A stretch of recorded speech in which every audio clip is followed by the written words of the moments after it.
Hello, fellow watchers and enjoyers. It is I, Piggy, and I'm joined by Ash. And this is the podcast. Piggy and his mutant bottle of orange of tropical juice. Show him the bottle. Show him the bottle. Look at how excessive is that? Will I get through the whole bottle in today's episode? Who knows? Doesn't even have a glass. No. Just raw dogging it. Yeah. How are you, Ash? Very quickly. I'm doing all right. I was like, I'm gonna make a funny bit here. Drink during the intro, and then just I forgot to realize. Oh, you have to actually drink now. It's episode 125, isn't it? Fact check for me. 124. 124. No, it's 125. That's what. Is it? That's what you have down. On the. That's what you have down on the title. It's on the screen right now. Oh. I think it's 125. We don't know. But anyways, it's the Watching Walford podcast. Episode whatever it is. I'll fact check it. Don't you worry. Today's episode is gonna cover the biggest storylines and takeaways. I have not changed the dates again. That is good. It's 125. It is 125. Thank you.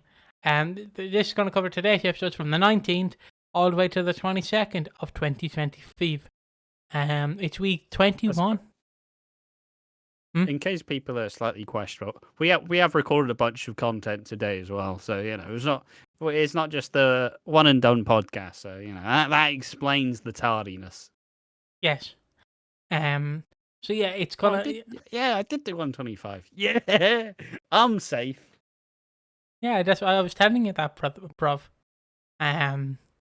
So yeah, what are the biggest storylines and takeaways from week 21?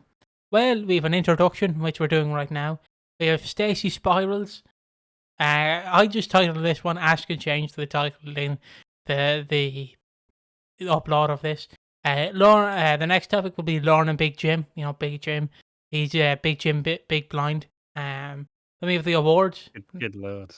And then my title is Lauren fights for baby Jimmy's diagnosis. There we go. Not Piggy's horrendous title. Of Lauren horrendously insensitive title. Of Lauren and Big Jim. And then we have awards. The awards are just whatever we deem worthy. So my lovely carton of tropical juice can be nominated. There's the brand. Buy it in Tesco. If you not want. Sponsored. Yeah. You're not. I am. And then we have Take that label off now. Alright, hold on. Then we have the after show. So yeah, let's where do you want to start? I'd assume it's Stacey spirals. Yeah. So what is the timestamp? It's 3:32. Stacey spirals. So what do I mean by this? Well, after last week, Jean got her heart broken, her ecky brecky heart broken by Harvey. So Jean just went, what, Big Mo, what we deserve? We need to go to Clacton. Well, they haven't gone to Clacton. They've actually gone to Fat Elvis. But you get what I mean. It's mental. She fucks off. She's got responsibilities. You don't just run out. You don't walk out on your kids. Fucking hell. What are you doing, Jean? I get it. She's just she had her heart stamped on, but crying out loud. There's like 4 kids in that house and Stacey's not doing anything. It's mental. It's my favourite thing, because I know I know you're supposed to feel bad for Jane, but I'm like, you've just made your case worse. You've gone, You've just abandoned your family. And why is Big Mo gone with her? At least she can pitch in. She's not been dumped. I'm sure she can manage making the sandwiches. It was ridiculous. I've never seen something get so furious over this. Well, that's just me and the brother were just like, what? What do you mean? What do you mean she's just left? She's just gone. Look, sometimes you just have to raise yourself. But I did laugh at this because I'm like, I'm supposed to feel sorry for Jean, but she's just going, fuck, I've got broken. Quick, get that caravan out. We're going camping, baby. And she just leaves.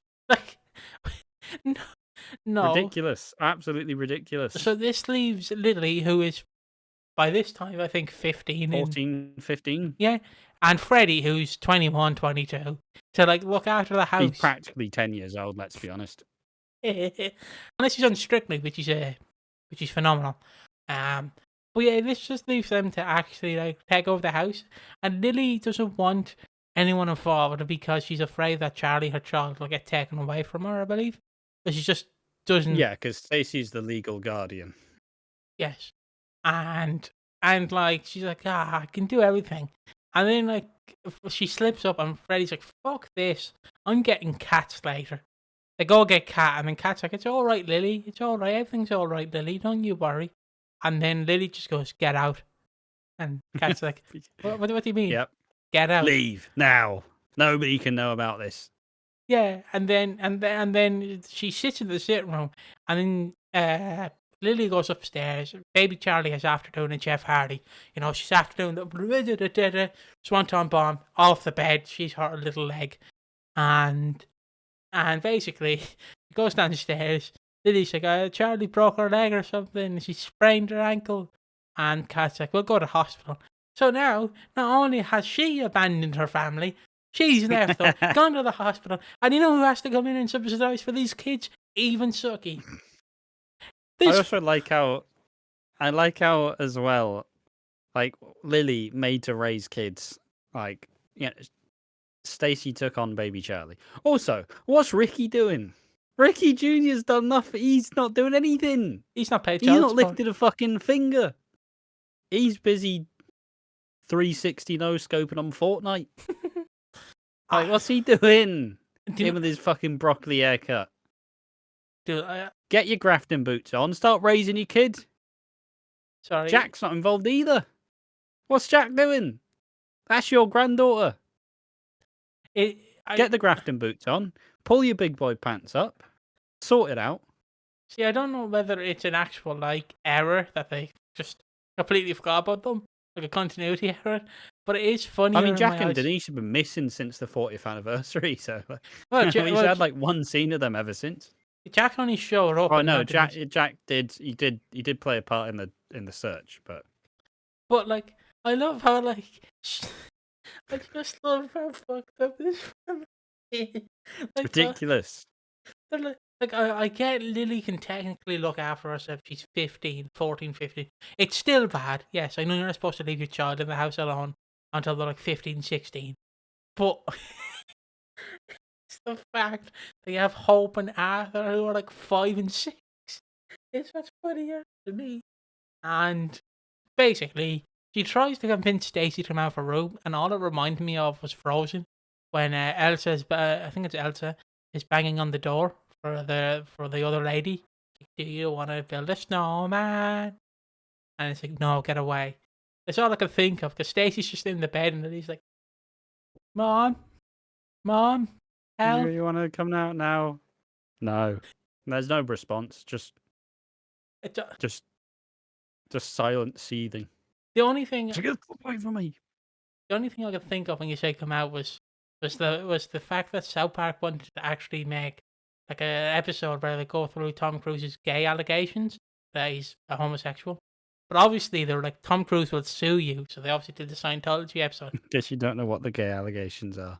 And basically they went, well, we can't physically talk about Tom Cruise being gay, so what we're going to do is we're going to hide him in a closet that he refuses to come out of. That's all it reminds me of. Tom Cruise is in my closet. He won't come out. He's stuck in the closet. Yeah. But yeah, this eventually, Stacey does wake up. And, well, no, also I should have mentioned that Harvey goes to work and Kat's like, you're fired, P45. And I'm like, you bitch. You've done worse. You've done worse to Alfie. You're firing over breaking your auntie's heart. You've done worse. Yeah. There's been a lot of people calling Kat a hypocrite with this. Oh, Harvey, why would Kat get angry about being cheated on or cheating on someone? It's not like she's done all of the above multiple times. Derek Branning come to mind. Yeah, it's just wild. It's just a wild like reach. And it's just the soap thing, right? Where they have to play they have people are inherently hypocrites. People will judge others for doing shit that they've done themselves. That's why Cindy's like, "Fuck you, Kathy, you cheating cow," Oh, and then Kathy's like, "What do you mean? You're literally the same fucking person." Yeah, it's just funny.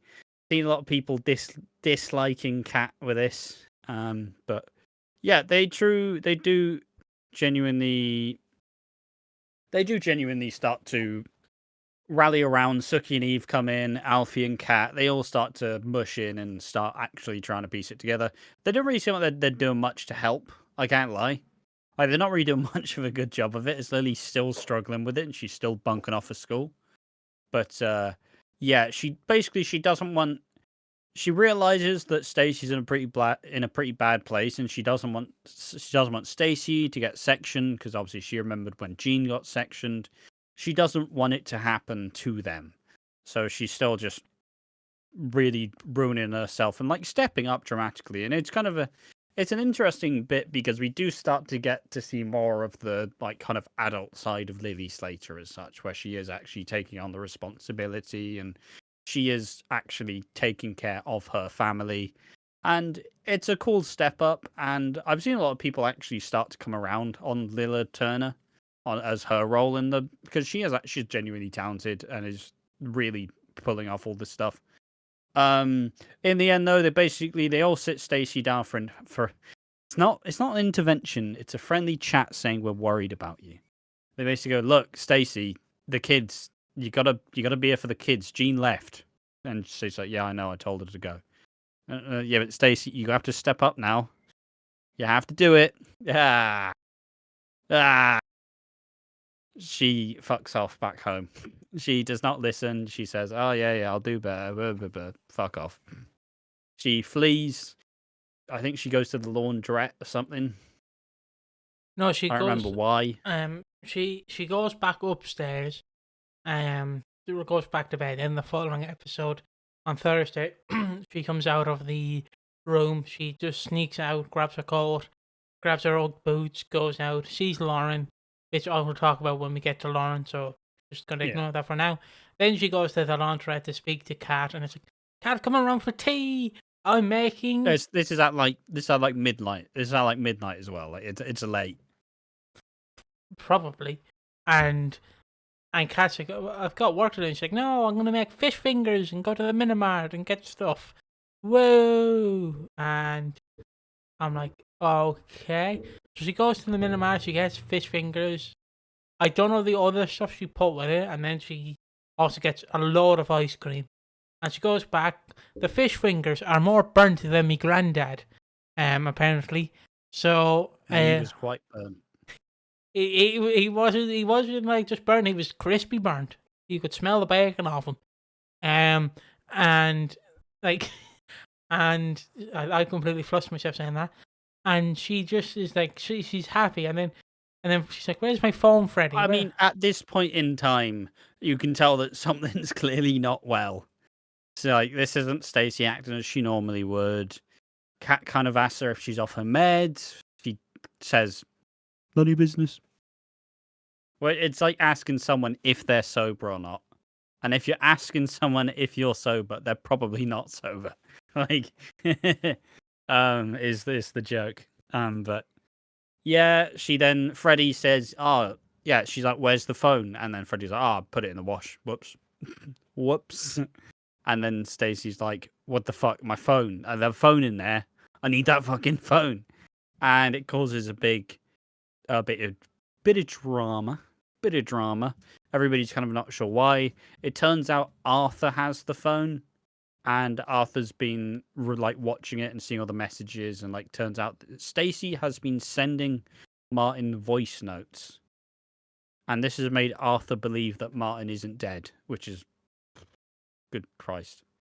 And obviously Lily finds this, confronts Stacey like, what the fuck is this?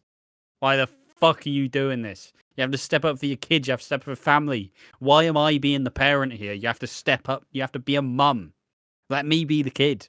And she gets angry. She smashes the phone.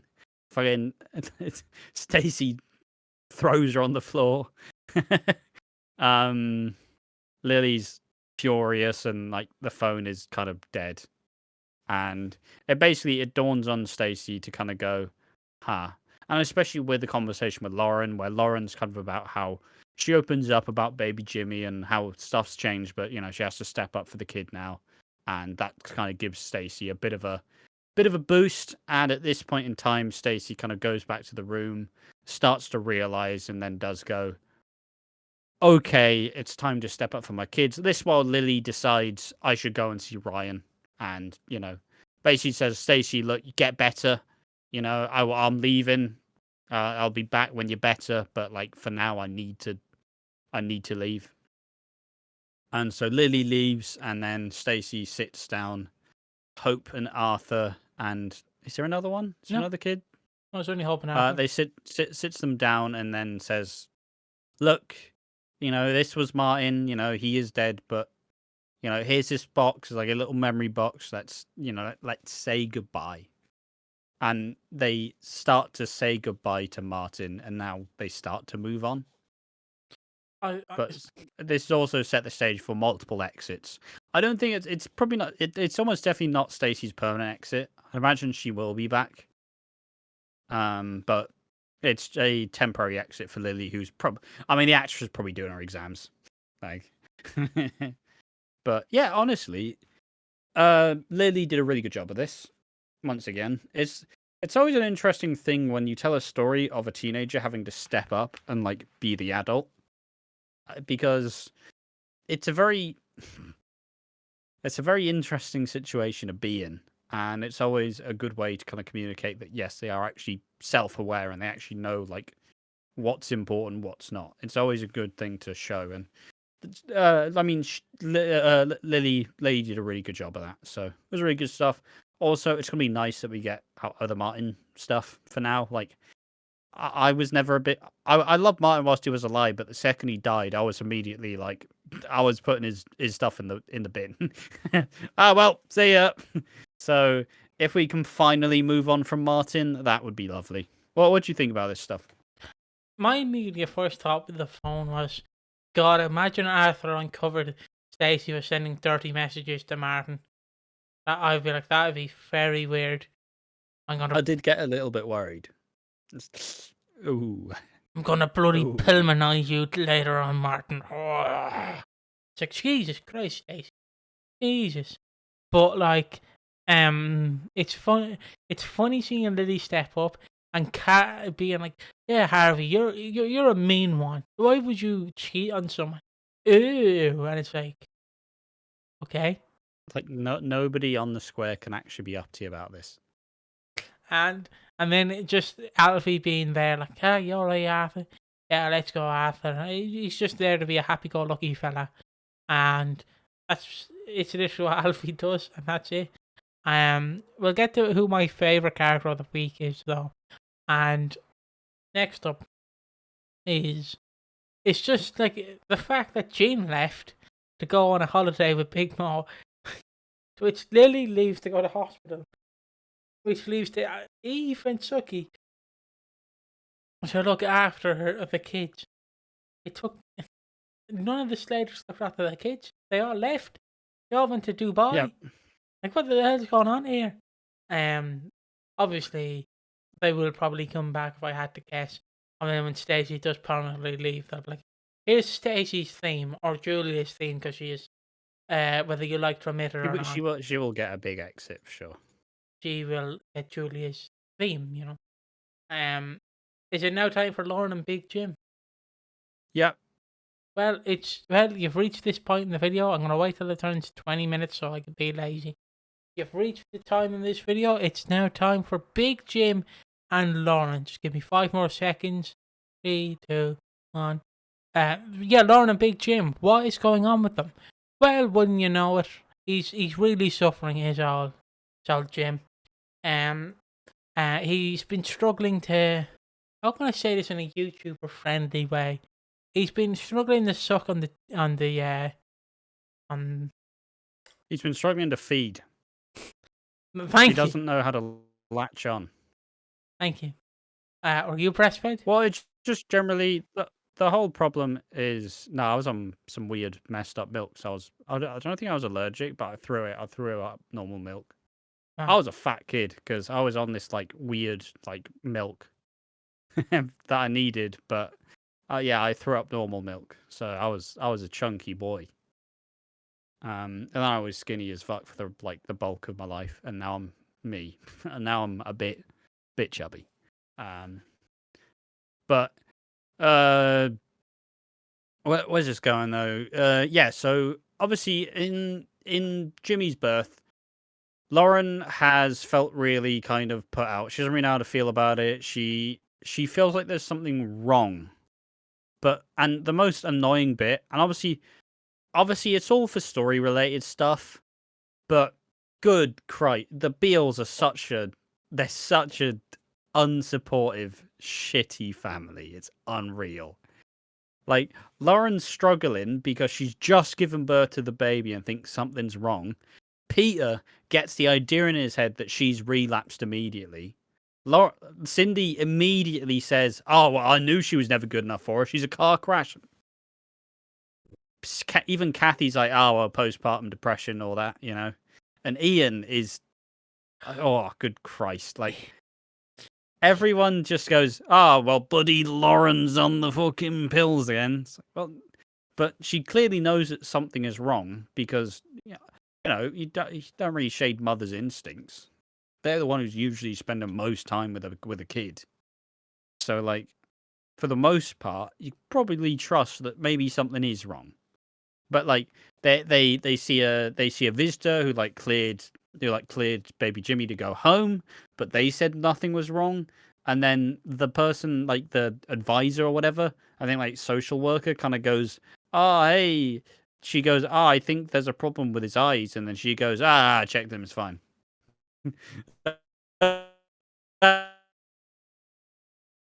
I just checked it, it's fine. All right. Um, and it just kind of continues through the week, where Peter is a terrible partner. Because it starts off Monday where, you know, Peter and Lauren, they have a bit of a breakthrough, but they're still annoyed at each other, and she doesn't feel like Peter's actually trusting her and believing her. Linda goes and has a talk with Lauren and says, "Look, you may feel like your addiction may have hurt the baby, but fundamentally you are you, and you're putting everything into raising like Jimmy. So there's nothing to feel bad about. You're doing the best you can." And obviously, Lauren's feeling quite good. And I've seen this, and people are quite quickly saying, "Oh wow, Linda's great. We love Linda." It's like, yeah, she is actually. She's been nice again. And so continuing that though, Peter and Linda have a talk over a baby monitor, where Peter basically says, just as Lauren's feeling good, basically goes, "Yeah, well, she's just a fucking addict, isn't she? So whether we like it or not, our life is going to be It's basically like we're going to have to deal with her being an addict for the rest of our fucking lives." And it's like, I get where you're coming from, Peter, but you're also a Beale, so shut your fucking mouth. Like, I get where you're coming from, Peter, but first and foremost, there's a newborn in the house. Check the room for baby monitors first and foremost. Because obviously Lauren is hearing this over baby monitor, just feeling good, just feeling supported by Peter. Ah, well, she's always a liability, isn't she? Fucking hell. So this once again pits Lauren by herself in a corner because she feels like nobody's actively supporting her. Like, just fuck the Beals, man. Fuck the Beals. and then this And it just keeps escalating from there. and this continues, however, into Tuesday and Wednesday's episode, where Lauren is like, "Look, Peter, I may be an addict, but I'm not gonna relapse, you prick, if I can say that word." Pretty much. Yeah, pretty much. It's just like, calm your tits. My tits can't be suckled on because he has no idea how to do it. You calm yours, please, and let me just raise this bloody baby, you bellend. I can't say the other word. And it's like, okay. Does anything really? The social worker appears Tuesday, and that's mostly it, isn't it? Yeah, and it's just she basically keeps figuring out and keeps being reminded, like, fuck the Beals. Fuck the Beals. I do not care at all. I'm tired of the lot of you. I'm just gonna do my own thing now. It's me and you, Jim, me and you. And then the Wednesdays episode, which is a huge, like, really good episode, where basically all the Beals suddenly decide, fuck Lauren. She doesn't know what she's talking about. And everybody just is against her. So Lauren finds herself pretty isolated, decides to just go to the hospital and says, no, look, there is a problem with my baby. Like, someone needs to tell me about this. Then we get a bunch of, like, different angles. Obviously, she goes to a hospital without an appointment, so the receptionist is all lippy with her, like, well, the baby got checked out, so it should be fine. It's like, well, no, there is a problem. Well, do you have an appointment? Well, no. Do you have a referral? Well, no, but I know my baby's in trouble. And then the receptionist just like, well, best get yourself a referral then. And then Lauren fully goes Karen mode and says, I want to speak to your manager. I want to speak to your manager's manager. Let me in. And she kind of has a bit of a. She just struggles. She's overwhelmed. She's tired. She knows that something's wrong, but nobody's listening to her. So she's almost ready to say, fuck it, arrest me, boys. That's how far she's willing to go to just prove to anyone that she's being genuine. I think in the end, like, the nurse, I think the midwife finds her, and the midwife kind of talks with her and brings the family round, and Lauren then kind of goes, Peter, we're supposed to be so close, but you don't trust me. You don't talk to me. You don't even really listen to me. You just kind of like go, oh, yeah. And then you just make your own mind up. We then get Kathy and Cindy with Louis. Louis told Peter that she was having pills from under the sink. And Linda's also here as well. And Kathy and Cindy are kind of barbing back and forth, but still, it's not as bad as it has been to being, like, nice for Louis. But I suppose also I did forget to say, but, like, obviously the point about the lack of appointments isn't it's also to kind of talk about the fact that the NHS is rammed and it's hard to get appointments and it's hard to actually get seen, and even if you do have genuine concerns, they still may not be able to see you because they're understaffed and underpaid and overworked. So that was an important piece of that. Very integral, and obviously you get mentioned shortly as well. But But Ash, mm, you know what the problem is? It's not the NHS. The problem is the immigrants. Ugh, that's the problem with this country. It's clearly it's basically the angle that Ian takes, yes. where Ian's like, basically pays for the NHS, me. And I expect to be able to go in and do what I want whenever I can. And then Linda's like, fuck off. Why? Everybody's overworked, underpaid, nothing can get done because they don't have the resources. You're a part of the problem, Ian. Why did that high pitched voice sound like I'm doing like Park Life by fucking Blur? Park Life. I don't know why. The people. So many people. They all want. Except for Wednesdays when I'm rudely interrupted by the dustman. Park Life. But yeah, and Ian at some point just gets fed up. So I'm tired of all this woke. Like, all I'm saying, this is only like in the universe. I don't want to see Ian Beale's personal Twitter. I don't want to see it. I don't want to see his Facebook page where he's tweeting everything. He's probably a big fan of the old Farage. Yeah, probably loves it right now. big fan. Probably absolutely is loving it up. Absolutely living it up. But obviously Ian kind of says, like, the kind of, I'll say the word gammon. He's the kind of, buddy, I basically own the NHS anyway. I'm tired of all this woke nonsense with his fucking NHS. Get some real doctors in it, you know. But Linda basically, obviously, Linda's the counter. Linda's the counter argument. It's going to be interesting to see Linda and Lauren probably start to have this fairly interesting dynamic ahead of Max's return, where I don't entirely remember if Max knows that he has another kid out there in Annie. So, you know, it's just interesting little synchronicities. But Linda takes a look at the baby's eyes and goes, "Look, guys, you should look at this. You know, it doesn't really seem to make sense. Like, it doesn't look like she can see." And the midwife sees this and goes, basically internally goes, "Oh shit."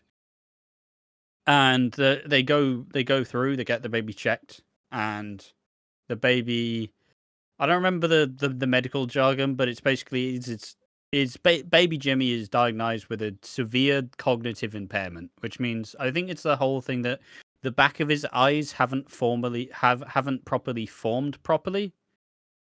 Really smartly phrased there. The back of his eyes hasn't developed as they should have, which means he's going to be very struggle to see.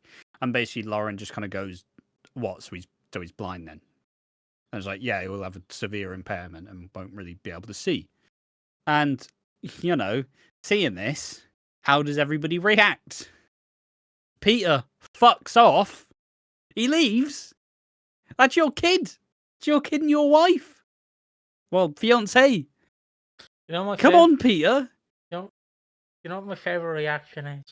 My favourite reaction is, of course, it goes to Ian Dean and he's like, "Bloody wokeness, bloody woke agenda, it's bloody, but no, he's not blind. We're getting a second doctor, we're going private." And I'm like, in universe, like you said, his Twitter must be mental. It must, in universe. Well, it's obviously the whole point of this is you're supposed to tell the different kind of opinions. You're supposed to tell the different ideas. It's a social issue. So obviously Ian's like, "Oh, it's a death sentence. It's over." And then Linda's like, and Linda and Lauren kind of talk like, "Look, I knew that." Like, I think it's in the Monday where Linda's like, "Look, I knew Ollie was different from the start. Like, but it's not, and it doesn't ruin his life. Like, obviously being autistic and being blind is a different thing entirely, but still, it's like being disabled it's not like a death sentence. That's a pretty archaic view.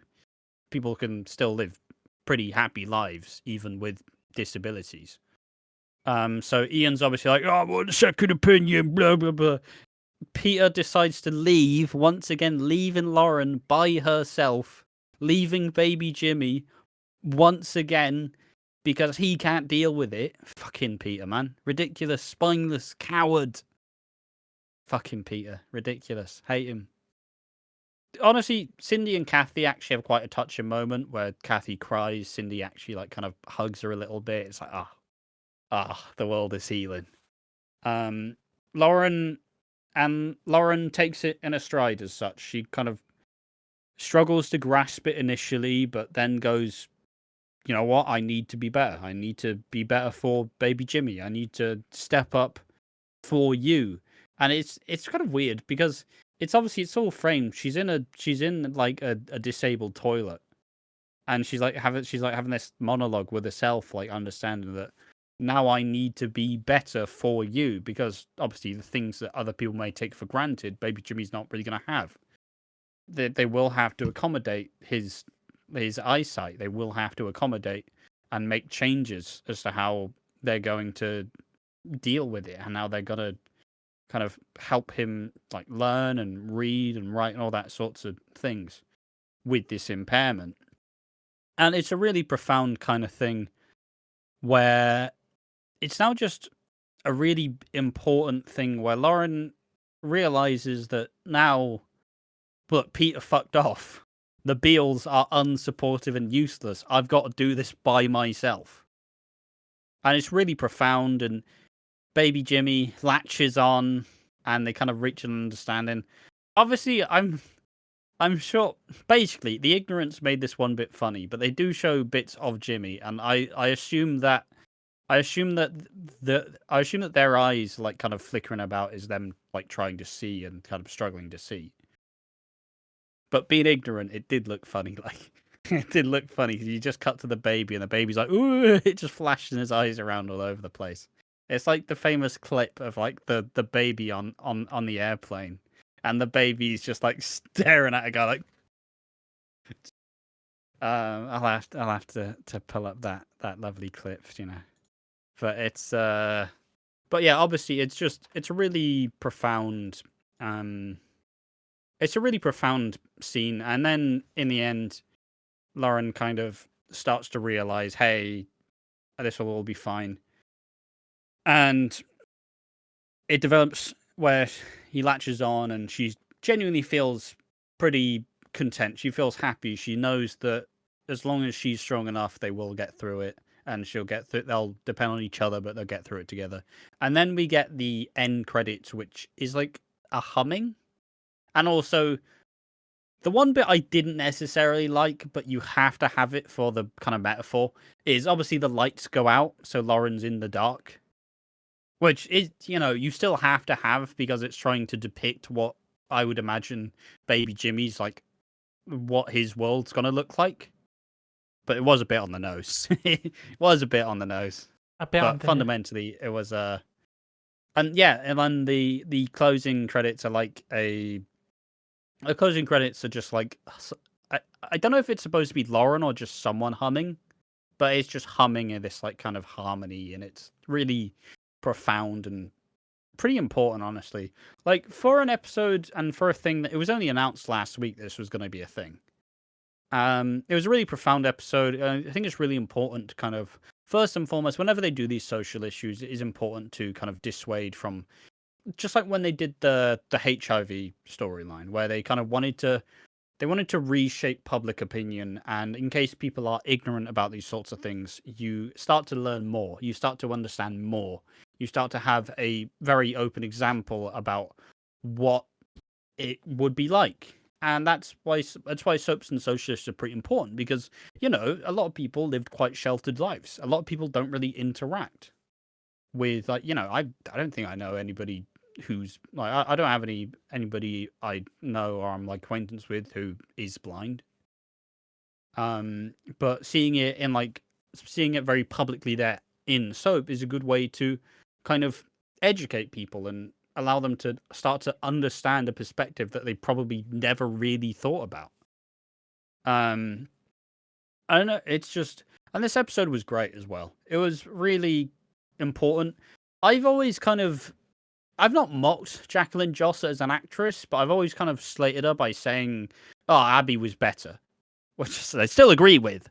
But this was a powerhouse performance. This was really, really important and really well done. And I'm glad that she's finally getting to shine properly after she's earned her stripes. She's been back for like a good year?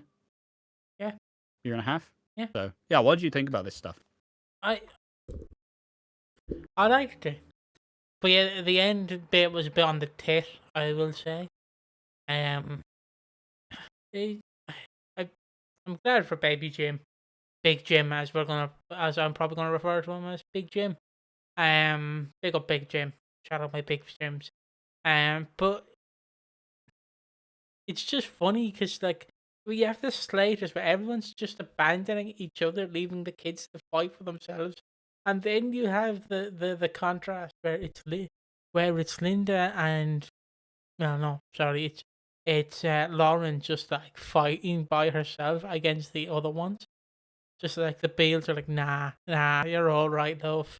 Nothing wrong with you, love. And it's like, I will say the one thing I didn't necessarily enjoy, and this may not be it probably isn't going to be a big thing, but when we did get this, I was starting to get like deja vu from when Zach and Whitney had all their troubles. And I'm just like, guys, please, let's not. I understand it's different context, right? But please, let's not rehash the Whitney and Zach in the form of Peter and Lauren. Like, can we actually have them support each other? Obviously, they will like unite, and all the Beals will accommodate Jimmy as much as they can. Like, they will all accept them fully. But like, it's just a bit insufferable when all of the Beals were just absolute fucking pricks to Lauren. It's like, Lauren, you're struggling. You doing okay? Yeah, well, she's probably She's either on the gear, she's depressed, or she's just fucking lunatic. Has she not done anything to convince you lot that she is actually sound? Like, she's only been in this family for like a decade. Like, I don't know why she still needs to prove herself now. There wasn't even her fault. She got hooked again. It was Cindy who plied her with drugs, and now suddenly she's a car crash because she took the drugs that Cindy gave her. Like, oh, it was infuriating. But it also meant that they were doing a good job of, first of all, making us care about Lauren, and now caring about baby Jimmy, and also just making us angry because the Beals are being so ignorant, and the Beals are being so kind of annoying in their handling of it. So yeah, it's just really good. It was a surprising. It came out of nowhere, but it's genuinely profound, genuinely important, and I really enjoyed it. Yeah, I did enjoy it too. Like my favorite bit, like I like the episode. Don't get me wrong, but my favorite bit is Ian Beale in it because I know it's political rant. Just every say my little piece, and then I'll continue. It is funny because there is going to be people who latch on to Ian Beale and like take his opinions as their own. Just says it how it is. Yeah, which is funny in hindsight because again they bring up the South Park reference. It's like when they did the Panda first, which was basically everything's woke now, but they were clearly standing in the middle, being like, this people are gonna latch onto this, but they should realize they're fucking stupid for latching onto it. It's a show, and I feel like it's gonna be the same with Ian Beale, where people are gonna latch onto it, not realize that it's mocking them, not like it's not like helping them, it's mocking them, and people just take it like, oh yeah, he says how it is. No, he's making fun of you. Technically, they're laughing at you, not with you, and it's what I enjoy. That might sound convoluted, but that's how I see it. Because you do have to have both sides, sadly, of the parties, the right and the wrong, the right and the right, whatever. And just continuing on, it's devastating. Yeah, yeah. Just point being, you have to cater to different ideas and different opinions of how it would typically be handled and dealt with. And that's why, like, as eye-rolly as it is that Ian Beale's like, woke, blah blah blah, like somebody would respond like that, and you have to tell it because, and Ian is the perfect conduit to be that sort of guy. It's kind of funny because it's Ian Ian's spouting these beliefs that he's like, I think a man should like be the breadwinner. It's like, it's like, yeah, Ian. Ian is talking about being a strong male role model. Just the irony. The irony is really good. And doesn't he like just working? Doesn't he like he's a fucking chef? That's not really a manly role, unless you're Gordon Ramsay. Pete Beale. Unless you're Gordon Ramsay. Pete Beale's back. Yeah, unless you're Gordon Ramsay, then it is. But yeah, you got to show both sides of the coin, and I feel like they nailed it perfectly. But I was getting deja vu to Zach and Whitney because I'm just fed. That completely ruined Just it. like, guy, obviously they will come together and unite and work together, and it's a bit of like upheaval in order to kind of show how it is, but like it is still like, not again. Chris Crenshaw. All I'm saying is I'm glad Chris Crenshaw's leaving because Lauren and Peter would not be happy. It's just, maybe Ben Wadey will actually be able to write a cool love story. Yeah, but also on this, it's nice to see the direction they're going in. Obviously, you can't really say that because we don't know the direction we're going in. For all we know, Big Jim could be Big Dead. For all we know on the Ben Wadey. I'll quickly run through Thursday's episodes and then we'll get into the awards and the after show. So on Thursday she returns home. Stacey helps her into the house, and Lorna's like, just hope you're doing well. And then Stacey's like, how do you live here with Abby dying across the road? And she's like, get up and go on with it, I guess. Just that's what you do. And Stacey's like, yeah, fair enough. Right. Fair enough. She's like, I lost Bradley who jumped off the Queen Vic roof, or well, no, it's implied he jumped off, but other people say he tripped. It depends on who you ask. And then you have Martin, who sacrificed himself to save Stacey, even though in reality it is Stacey's fault because she started talking to him in the bog and was like, "Come on, we can talk about this." Like, no, they're We building need to and stuff. solve our problems now. So what about when we're not dying? No, now. It's like it'd be like being in a zombie apocalypse with that tight friend, where it's like, okay, we're in a zombie apocalypse. Pick up that bat, Darren.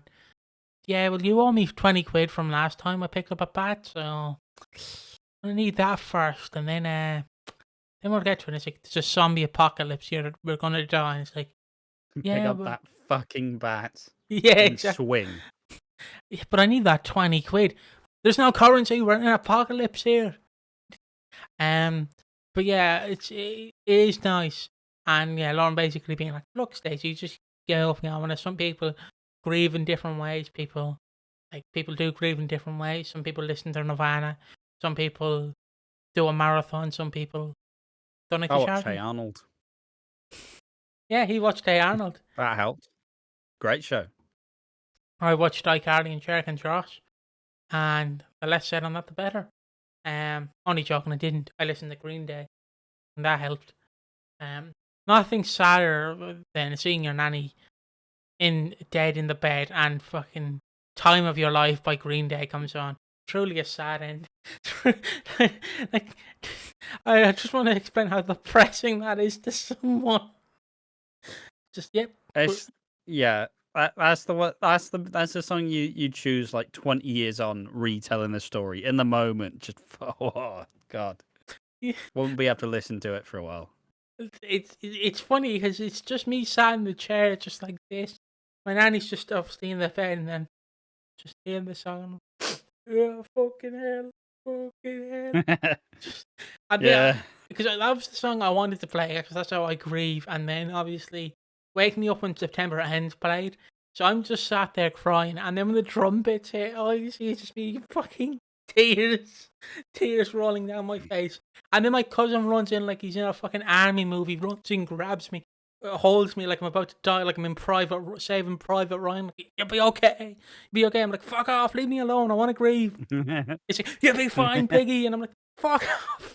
And he stops the green. I'm like, you fucker. He's like, it'll be all right. I'm like, I'm not dying. She's dead. I'm alive. Stop it. You're focusing on the wrong dead person. Just about me up. And then I nearly got pulled through a wall. I nearly got pulled through a wall when my nanny died, as my uncle. I told my uncle, he went upstairs, he swung a punch, and I thought I was going to go flying through a wall. That was a wild night. But yeah, anyways. So, like I said, everyone grieves in their own ways. And that's basically the end of Lauren. Do you want to do the awards now? Do you want to do the awards? All right. Yeah, I'll also preempt. I'll once again preempt this. We did record like a good hour and a half's worth of videos before this, so the podcast will probably be a little bit shorter. But it was also a much more dialed back week as a whole. But it was very good nonetheless. So yeah, awards. Underrated, understandable. Who needs slapping down for Rage, and the Keanu Taylor Award of Excellence for the most wooden thing known to man. Yeah. What first? Do you want to go for underrated? Cindy and Kathy's little hug. It soothed the soul. I'm like, that's nice. Yeah, that's what I don't know. I like Cindy, and obviously I really hate Cindy, but when I've said this, and I'm pretty sure I made it short, but like when Cindy actually goes through a proper health crisis and she is stripped down away from all of like the fucking angry bitch characteristics, like I do think a lot of people will actually kind of get taken in by it and actually be sad. I agree with that. I'm going for the like it's the Janine effect, right? Where fundamentally you just get annoyed by Janine because she's just such a cow, but like when Pat dies, you're on Janine's side. Like when she is grieving, you are like, oh fuck, all right, this. Yeah, you enjoy Cindy, you enjoy Janine in moments, but fundamentally they aren't likable, and that's by design. That's my take on them. I would agree with that. I'm going for when Ian Beale is like trying to pull the blinds up or down, and he just completely breaks them, like they're in a hotel room. Like, Yeah. I broke them. I just and Oh, should we?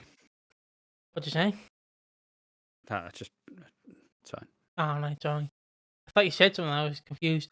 I'm also No, going. I made noise and burped. So yeah, I'm going for Ian Beale pulling the blinds / him just being a gammon, a reform voter, if I had to guess. In the show, I don't know Adam Woodyak's actual stance on politics, but in the show, just I don't want to know. I'm good. You know what I mean? see, I don't want to know. see, it's just you go on Adam Woodyak's Twitter. It's like, see, the problem with this country is just too many morgues, or whatever the fuck they're called. Mosques. More. Fuck. I don't. I making me correct it like I'm agreeing. I'm not agreeing, of course. I keep confusing it because I keep confusing. A morgue is where they keep the dead people. Yeah, I know that, but I keep confusing it for a mosque. I don't know why. I'm sorry. He was ruled out of religion. Yeah, I was. I got exempt historically. Terrible school, man. Terrible school. What'd you say? I said terrible school. Should we make Piggy learn? Nah, let's just take away a bunch of the important lessons to learn. Sound. But Ash, then I wouldn't become the greatest YouTuber ever. And then me. So we have the greatest YouTuber ever, and then me. It's you and me. But yeah, the point being just Ian Beale's like wooden perception on like, you know what the problem is? The problem is woke. It's like, well, that's not the fucking problem, boys. That's the problem you have. That's not the problem with it, actually. There are bigger problems to fry, but you guys are focusing on these stupid little ones. It's crazy. It's crazy. It's become such a buzzword. People don't even think why. It's like, instead of actually going in and thinking about why it is a problem and why it's wrong, it's a problem, why? Woked. Fucking hell. You nearly used your brain for a second. You nearly used your brain. They don't even understand what the word woke means. My favourite thing, and I'm going to get away from politics in a second. My favourite thing is in America. This obviously she's a red hat voter. She said, yeah, when Joe Biden won the election in 2020/2021, the Republicans did nothing, and this guy just went, January 6th, and then this woman just blocked him. Just like, nope, not dealing with that. That was like just a funny TikTok I seen. Who needs slapping down? I want to name a family, and I want you to name a family. So who are you going for? Gene and Big Mo fucking off, not taking care of the kids. Yes, you went with the Slaters. I'm going with the Beals. Just both families were idiots this week, and insufferable. And to end the awards, well, what better than the Keanu Taylor Award of Excellence?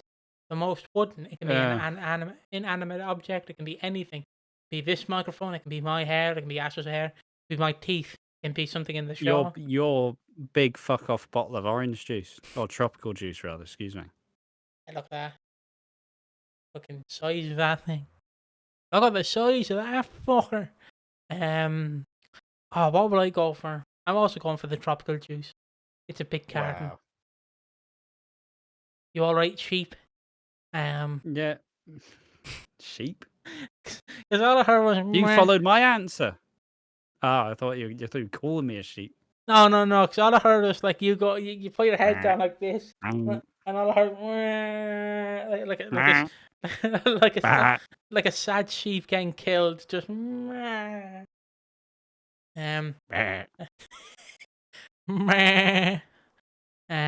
that's Mrs. Brown's voice. That's not a sheep. Okay. All right, are we done with the awards now? Should we do the after show? Yeah. What's the after show? Explain it. I don't know. I don't fucking. I got no idea, honestly. In terms of video, all right. Okay, so in terms of videos coming out, there's one that's guaranteed. The one that's fully done, I can talk about. Next week, the 29th is Chris Clenshaw's last episode. That's going to be the Thursday episode. Well, Thursday morning, there's going to be a video that I recorded. It's the 5 biggest failures of the Chris Clenshaw era.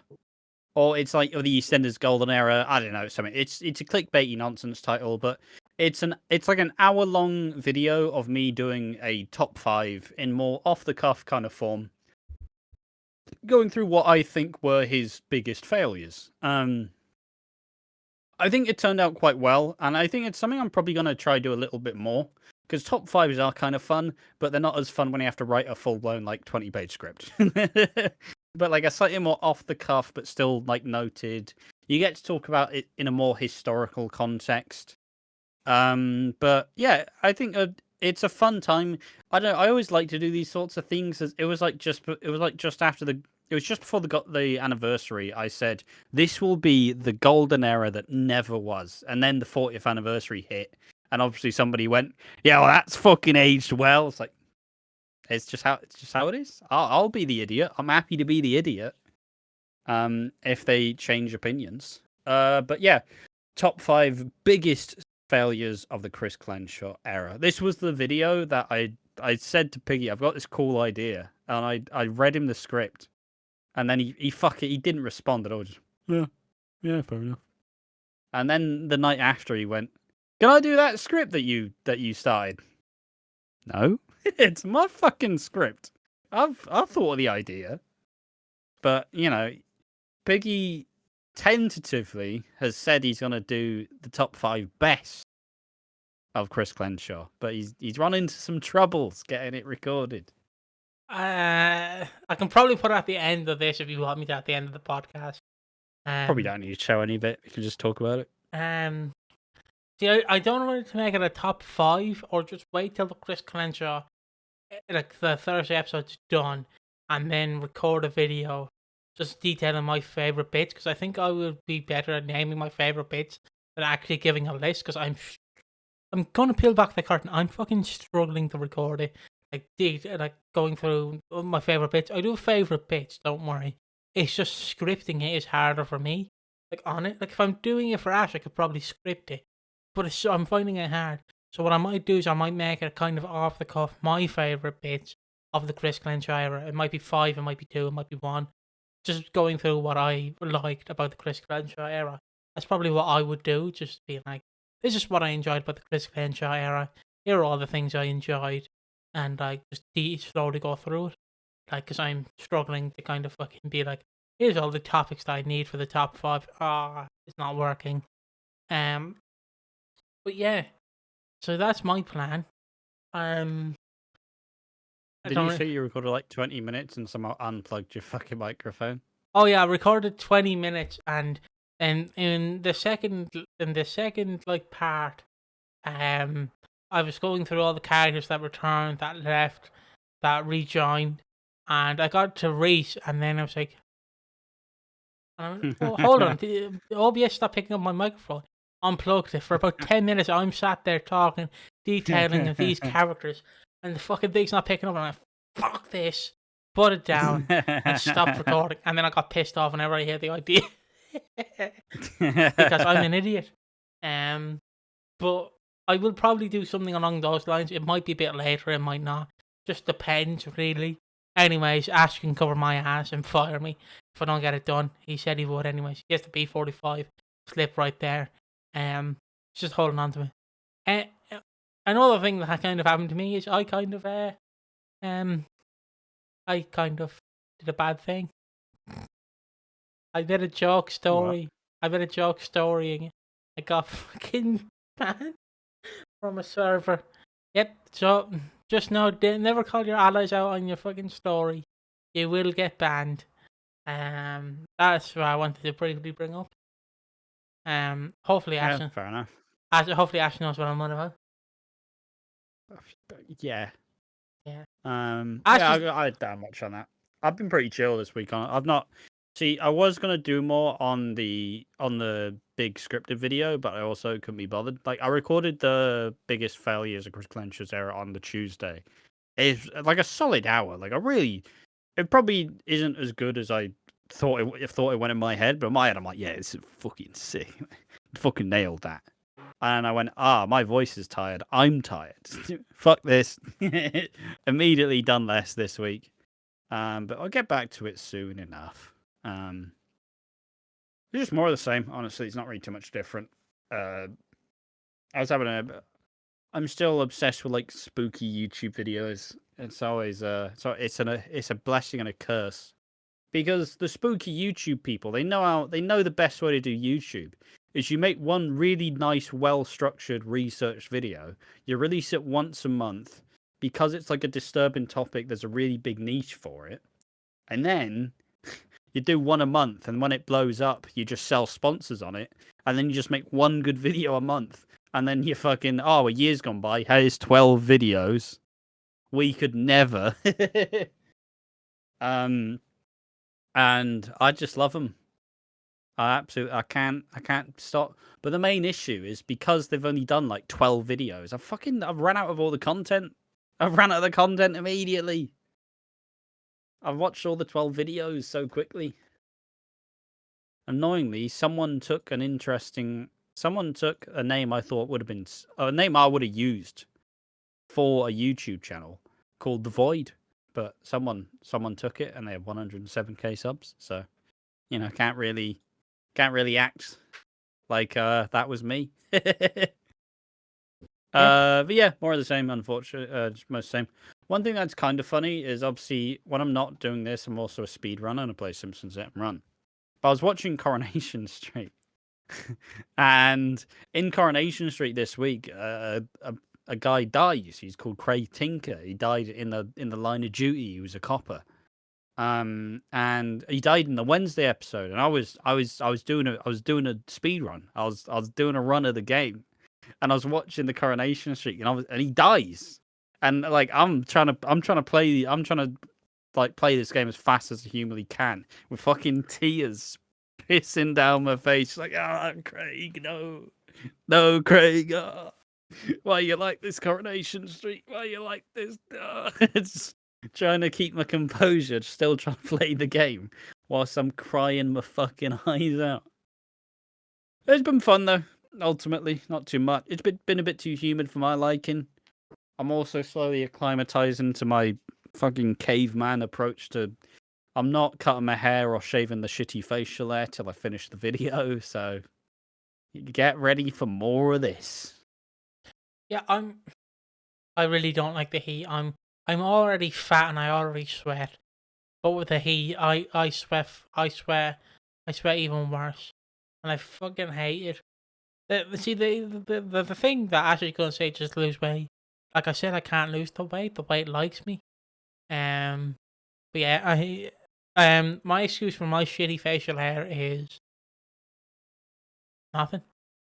There you go, just nothing. It's just shitty facial hair. To distinct us.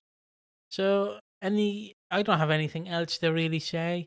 I did another script this week or last week for another potential video that will more than likely come out before or after the Don't know why that's the best Trump impression you've ever done. What? I've done another video. Yeah, maybe before or after. We don't know, but it will happen. It might be after. Honestly, it'll probably come out before the big one. Yeah, and that will happen, and that's all I can really say. Nothing much. All the teaser is iceberg. What will the topic be? What will the topic be? Honestly, that one I'm looking forward to doing. That one's gonna be fun. It won't take nearly as fucking long to do, and because nobody else does this sort of stuff, we are the innovators. Get fucked. Screenshot that, lads. We started this. And I can't wait for someone better and smarter to do it better than we do. I'll say please don't. I'll say congrats to whoever does it better and stronger and faster. And I fucking won't. Yeah. I don't really have much else to say, really. It's warm. It's warm, man. That's it. I guess to end it off, Ash is going to do a rendition of Park Life in his Ian Beale voice. Go ahead. Absolutely not. It just No, but yeah, a solid week of stuff. A lot of videos coming out. Honestly, somehow there's been way much more news this week. There's been so much news in the last 2 weeks. It's been mental. Like, it's like, I'm just going to finish doing what I normally do. The news video. Canal. All right, day 2. Now I'm going to do more of the same. News video. All right, start to record the podcast. Guy, me telling Piggy, like, we got some good topics today. Bernie's leaving. Fucking hell. But we thank you for the money. But also, it's too warm for this shit. yeah. And we will, of course, see you in the next one. Bye bye. Bye bye.